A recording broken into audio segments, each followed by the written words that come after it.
प्रिय विद्यार्थियों, आज हम चर्चा करेंगे मराठा साम्राज्य में पेशवाओं की क्या भूमिका रही इस विषय पर।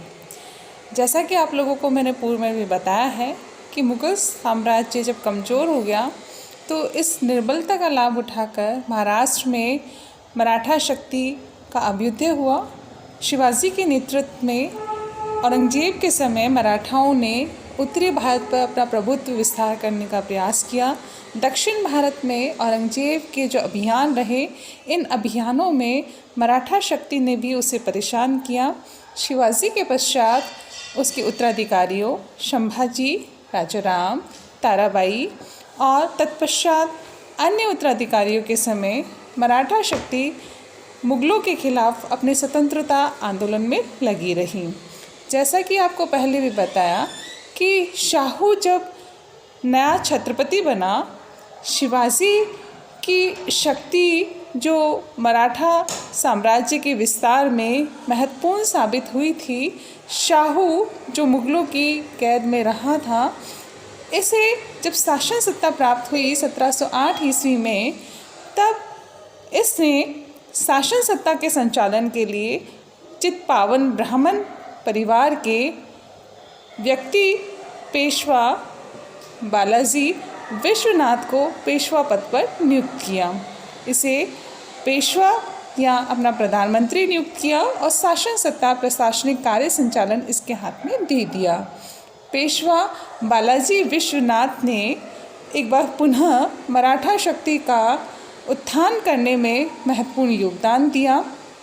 मुगलों की निर्बलता का लाभ उठाकर तथा दक्षिण भारत की अन्य शक्तियों को पदाक्रांत करके मराठा शक्ति एक बार फिर से तेजी से आगे बढ़ने लगी।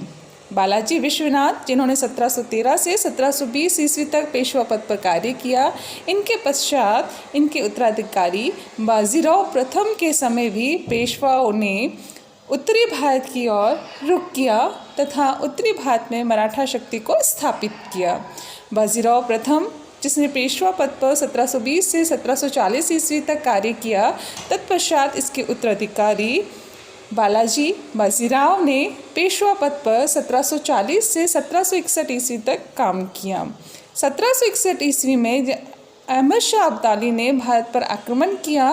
पानीपत का तीसरा युद्ध हुआ तो इस युद्ध में मराठों की पराजय हुई।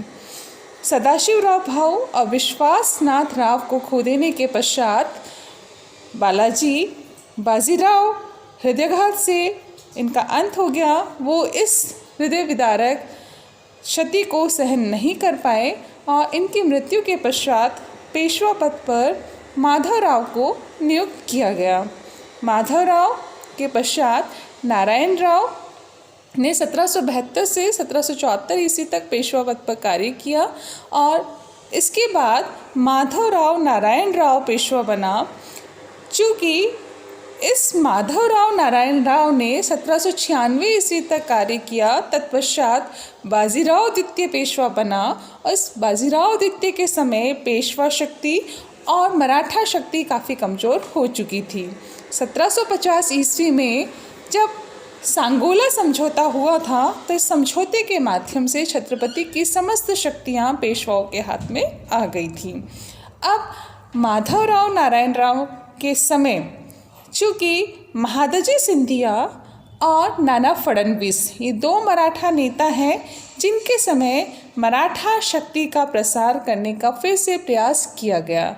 मराठाओं की जो बची हुई शक्ति थी वो इन दोनों नेताओं के हाथ में रही। उत्तरी भारत में महादजी सिंधिया ने और नाना फडणवीस ने मराठा शक्ति का प्रसार करने का प्रयास किया। ऐसे में हम देखते हैं जब बाजीराव द्वितीय पेशवा पद पर नियुक्त हुआ 1796 ईस्वी में, तो इसके समय मराठा शक्ति काफ़ी कमज़ोर हो चुकी थी।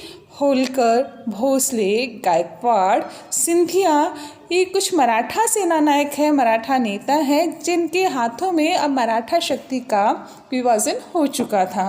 पेशवा की निर्बलता का लाभ उठाकर हर कोई शक्ति अपने हाथ में लेना चाहता था। तो इस समय चूँकि अंग्रेज भारत में अपनी सत्ता स्थापित कर चुके थे, तो इनका मराठों के साथ संघर्ष होना आवश्यक हो गया था।